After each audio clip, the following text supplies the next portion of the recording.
Oke, halo teman-teman, ketemu lagi. Setelah lama nggak pernah main ya, ini akhirnya main lagi. Oke, kali ini saya akan memberikan rekomendasi FC yang recommended nih buat main freestyle. Nah, terus alasan kenapa saya sampai sekarang masih tetap memilih FC ini, gitu ya. Jadi rekomendasi FC yang pertama itu ini saya pakai KIS V2 lama ya, bukan KIS Ultra. Kalau KIS Ultra sih syukur-syukur jauh lebih bagus karena dia prosesornya udah pakai H7, ini masih pakai F7. Oke, jadi ini KIS V2 saya pakai udah ya sekitar 1 tahunan ya. Memang barangnya sekarang sangat langka, bisa dibilang begitu ya, sangat langka, susah dapatnya, dapat pun paling adanya second. Nah, kenapa saya tetap bertahan pakai FC ini? Yang pertama itu karena dia untuk setting tuningnya itu mudah ya, gampang banget. Jadi dia masih pakai KIS GUI ya, jadi pakai KIS konfigurator itu, firmware-nya masih pakai firmware KIS, bukan KIS yang lama ya, bukan KIS alpha. Jadi itu GUI-nya itu memang gampang banget buat dipakai. Buat pemula pun gampang. Mulai dari PID, kemudian utamanya itu pada filtering ya. Jadi beda sama Betaflight. Kalau Betaflight kan kayak kita harus menentukan nih angka berapa filter, untuk filter gironya berapa, di filternya berapa. Nah, kalau untuk KIS konfigurator itu filternya gampang banget, cuma ada low, medium, sama high, udah itu aja. Jadi baik giro filter maupun di filternya itu cuma ada 3 pilihan itu. Jadi buat pemula itu sebenarnya saya merekomendasikan FC ini, FC KIS V2 atau FC yang satunya ini pakai VTEC F7. Mau VTEC F7 atau G4 sama aja ya sebenarnya. Saya rekomendasiin itu, produk-produknya VTEC itu bagus karena itu untuk pemula itu mudah, untuk tuningnya itu mudah banget, setting tuning mudah, kemudian dia pakai ISC apapun itu bisa. Mau pakai yang di shot 600, 1200 maupun 2400 itu bisa. Mau pakai BL32, BLS, AM32 pun nggak masalah. Syukur-syukur pakai ISC nya dari VTEC juga, itu jauh lebih bagus karena lebih sinkron, dan otomatis kalau pakai ISC sama-sama VTEC, OSD nya keluar semua gitu. Nah, kemudian alasan yang kedua kenapa saya merekomendasikan ini dan kenapa saya tetap pakai FC2 ini, VTEC F7 sama KIS V2, itu karena filter banknya ya. Filter banknya itu enak banget dipakai buat main flow, itu smooth banget. Jadi kalau dibilang perfect ya mendekati perfect lah. Kalau ini mungkin kalau KIS Ultra saya bilang perfect baru oke, perfect KIS Ultra asal IS nya juga pakai VTEC juga gitu. Jadi untuk propose handlingnya itu bagus, kemudian wobble-nya itu jarang banget, terus ngangguk-ngangguknya itu nggak berasa ya pakai ini. Kalau buat main freestyle tuh yang jelas, kalau Betaflight selama ini saya pakai itu memang probos handlingnya itu susah. Jadi mau settingan seperti apapun ya bisa sih berkurang, cuman nggak se perfect ini ya, nggak se perfect pakai FC KIS atau VTEC dan sejenisnya itu ya. Jadi probos handlingnya enak, flightnya juga smooth banget. Nanti kalau flightnya itu mau smooth atau lincah itu kan juga tergantung range-nya ya gitu. Jadi itu beberapa alasan kenapa saya masih pakai FC ini. Udah lawas banget ya sebenarnya, dari 2019 FC nya kalau nggak salah. Dan kenapa saya merekomendasikan ini untuk pemula ya karena itu, karena untuk tuningnya itu gampang banget, dan di dalam konfiguratornya itu banyak banget preset, itu kita bisa pilih dan bisa pakai di presetnya itu misal kita pakai motor cafe berapa, kemudian ISC mau pakai berapa ampere, nanti itu di dalamnya itu ada, tinggal pilih-pilih aja. Sedangkan kalau preset di Betaflight itu kita harus paham dulu sebelum kita pick presetnya itu, karena preset Betaflight tidak nggak lengkap keterangannya. Misal untuk motor cafe berapa, kemudian ISC berapa, nanti tahu-tahu misal FCF4 pick presetnya pakai Superfly, nah itu kan terlalu tinggi ya, jadi bisa motornya kebakar atau ISC nya kebakar. Soalnya waktu itu saya pernah seperti itu, mengalami pakai F4 presetnya Superfly, sekali terbang langsung motornya berasap gitu. Oke, ini langsung kita cobain dulu aja terbangnya. Ini saya pakai 2 quad ini ya, jadi yang satu saya cuma pakai angle sekitar 25 ya, ini buat main flow angle 25. Yang satunya lagi ini saya pakai angle 45. Nah, perbedaannya apa? Oke, kita tunjukin aja perbedaannya, kenapa saya pakai angle yang berbeda 25 sama 45. Jadi ini sebenarnya yang ini saya sering pakai main buat bando atau main di tempat-tempat sempit, itu malah justru pakai angle yang lebih tinggi, karena buat main slow itu lebih mudah. Kalau angle 25 itu malah justru feel terbang saya jauh lebih kencang gitu ya. Oke, langsung kita gas aja yuk. Oke teman-teman, ini baterai yang pertama. Ini pakai angle yang 25 ya. Jadi angle 25 itu biasanya saya terbang slow aja gini, jadi buat ngeflow doang.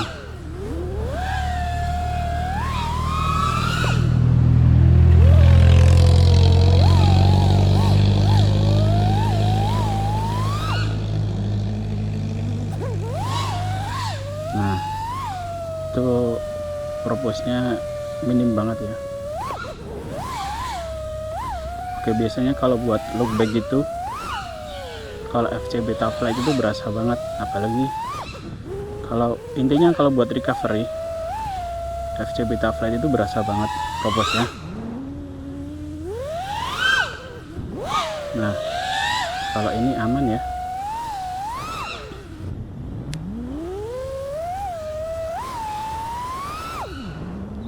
Oke, jadi gitu. Nah, buat recovery-nya begini enak banget. Nah kan, nggak ada propos, jadi aman ya.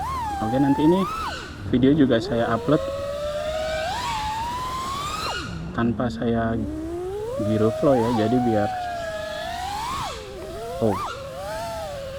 lebih jelas perbedaannya.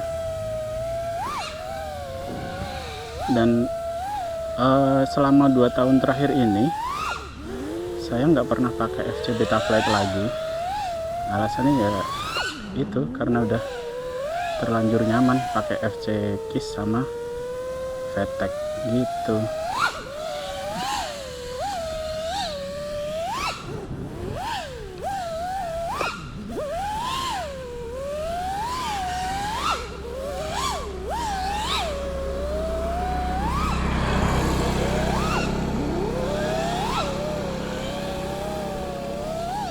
Jadi buat movementnya pun enak banget, ini smooth banget.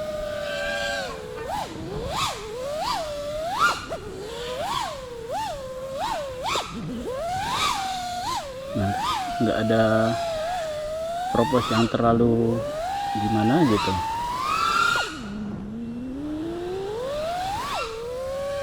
Nah, cuman kalau pakai FC ini minusnya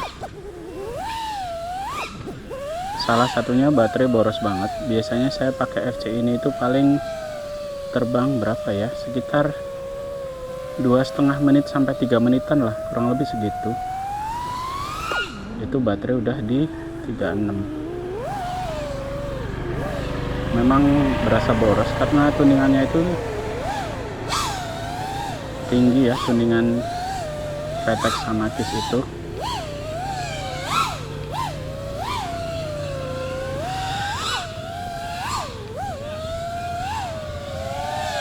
Oke, ini baterai udah 3,6. Kita turun dulu ganti baterai. Ini baru 3 menitan terbangnya.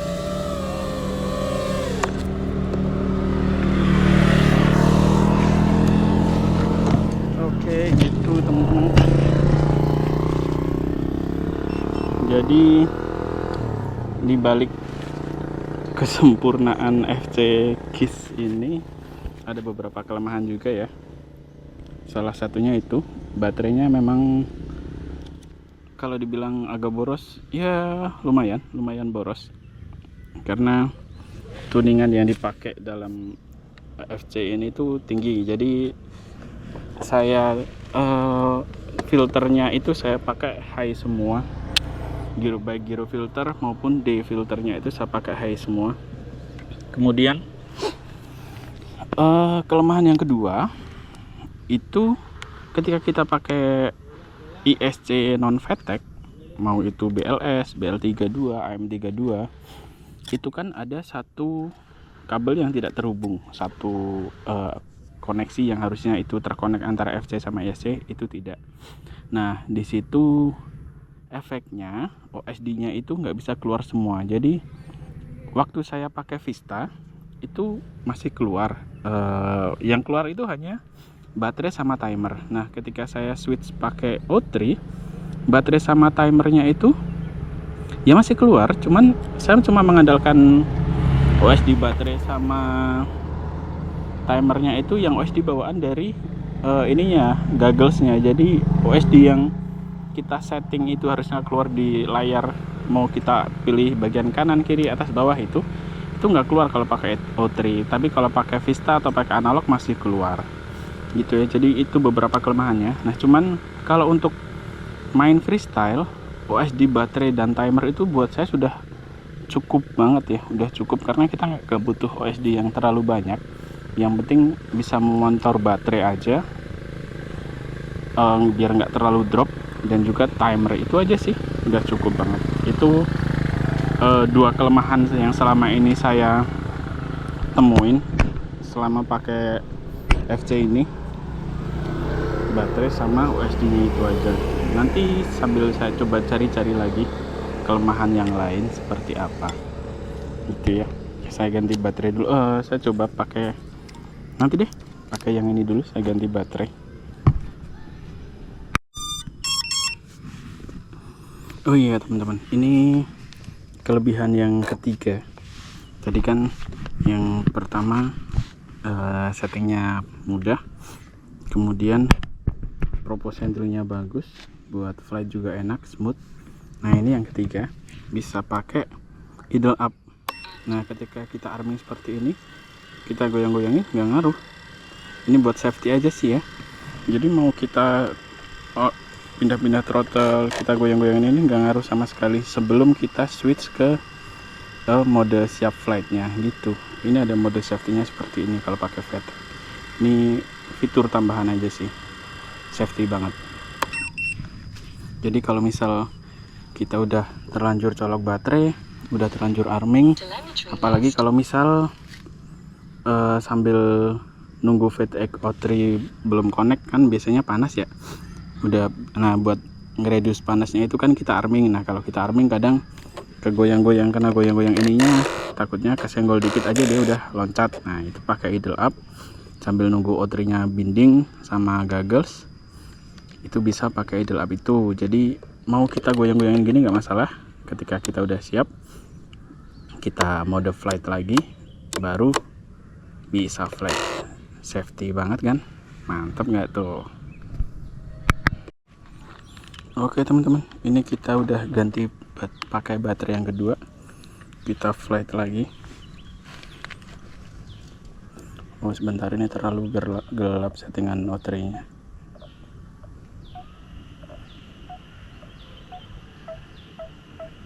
Oke udah. Nah jadi ketika kita arming begini, kita goyang-goyangin dia nggak ngaruh gitu. Ketika kita udah siap mau flight, kita masuk mode flight mode gitu, baru kita flight gitu. Enak kan?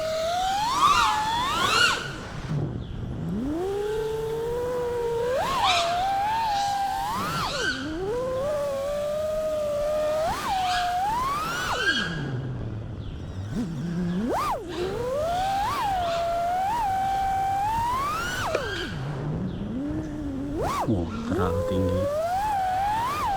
Nah, enak banget ya.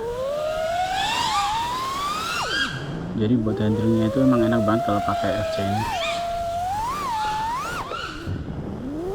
Oh, salah jalan. Takutnya di sana banyak orang.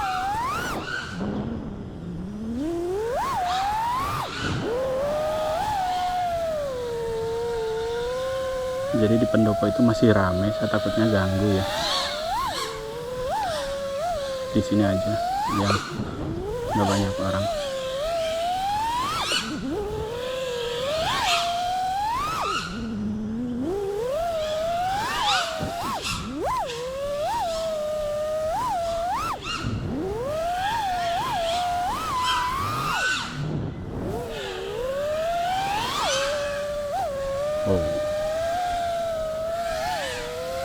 Jadi tempat ini lumayan sempit. Kalau misal buat main flow memang agak kurang nyaman ya.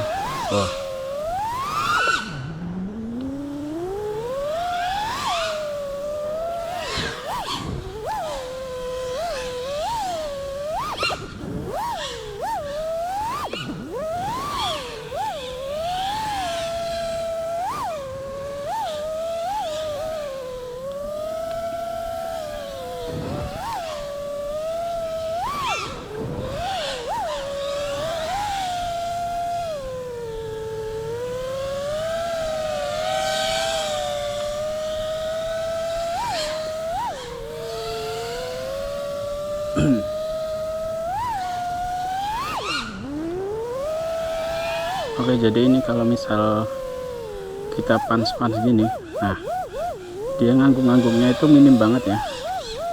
Ya, dia nggak, kalau Betaflight di pans gitu biasanya berasa banget itu kalau misal tuningan kita nggak pas. Nah ini enak banget, dia nggak terlalu berasa, nganggung-nganggungnya itu nggak terlalu berasa.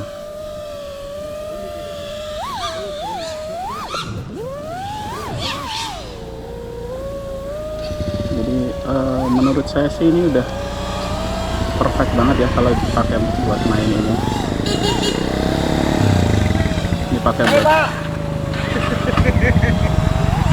Dipakai buat freestyle itu udah perfect banget.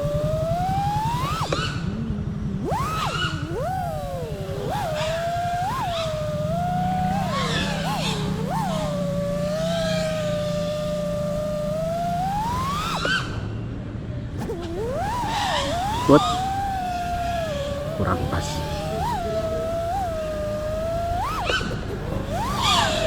Nah, buat recovery-nya itu enak banget dia, nggak ada propos. Sebenarnya semua FC sebagus apapun itu, saya rasa propos pasti ada ya. Cuman bagaimana kita mengantisipasi itu aja sih. Saya rasa propos itu kalau hilang sepenuhnya nggak akan mungkin bisa. Cuman kalau ini ya jauh lebih enak aja lah, intinya gitu. Nah, baterai udah mau habis, udah 3,6. Kita landing lagi aja.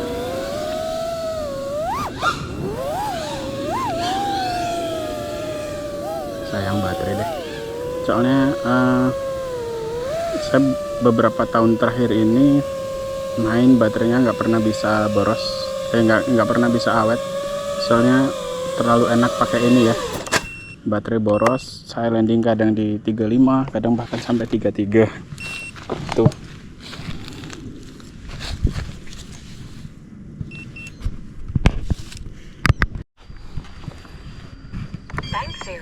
Oke teman-teman, kali ini kita pakai yang angle 45 ya.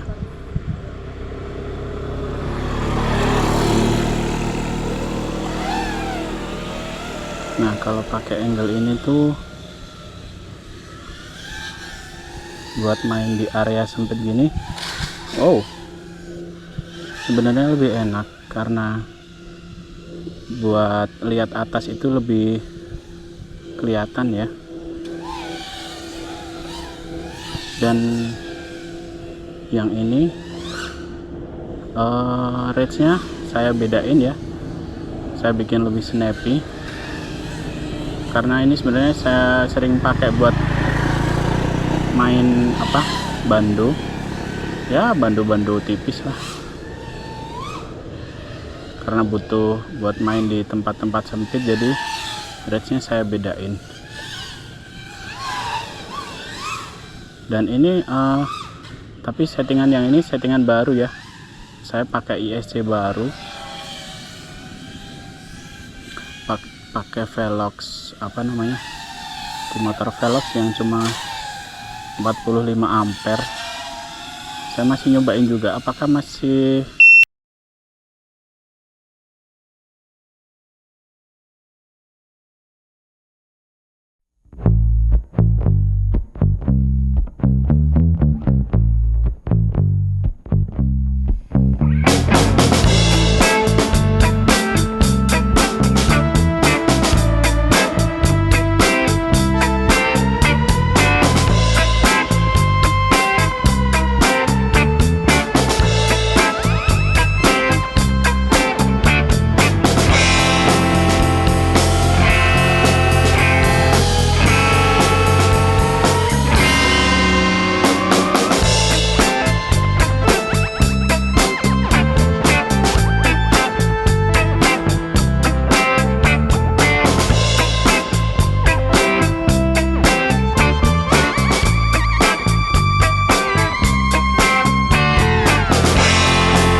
Oke, crash teman-teman. Barusan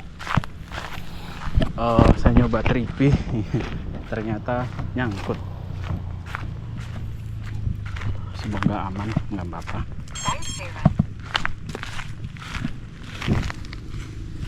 Wah, ternyata mounting antenanya patah. Kita cabut dulu aja.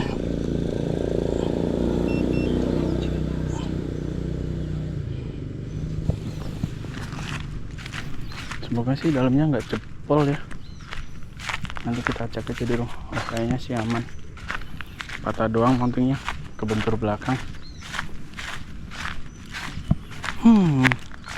Prop baru ganti, udah bengkok lagi. Ya resiko deh. Resiko main freestyle. Oke teman-teman, jadi karena ini tadi mounting antenanya patah, lepas ya. Lepas, tapi untung koaksialnya UFL nya aman.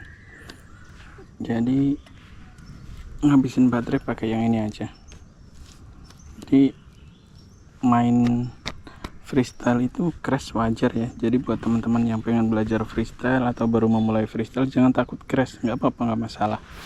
Yang penting gimana caranya kita mengantisipasi crash itu. Kalau misal ketika crash tipis itu masih bisa recovery aja. Tapi kalau misal nggak bisa, kita harus spontan langsung disarming. Kalau telat disarming, ya itu resikonya nanti kerusakannya bakal makin fatal ya.